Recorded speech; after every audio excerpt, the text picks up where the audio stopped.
கருடாழ்வார் திருநக்ஷத்திரம் ஆடி மாதம் சுவாதி நட்சத்திரம். ஆழ்வார் திருநகரியில நடக்கிற இந்த திருமஞ்சனத்தை தான் நம்ம சேவிக்கிறோம்.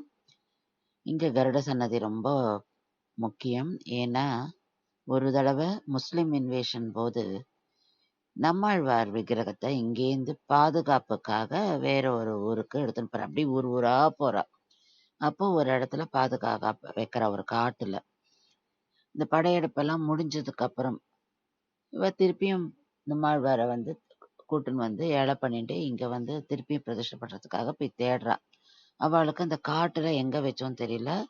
அப்போ ஒரு இடத்துக்கு போனதுக்கு அப்புறம் பார்த்தானாக்க அந்த இடத்துலயே மேல கருடர் சுத்தி சுத்தி சுத்தி பறந்துருந்தாராம். அதை வச்சுட்டு அங்கதான் இருக்காருன்னு அந்த இடத்த தேடி கண்டுபிடிச்சு நம்மாழ்வார கண்டுபிடிச்சு விடுறா. பிடிச்சு திருப்பி இங்க கொண்டு பிரதிஷ்டை பண்றா.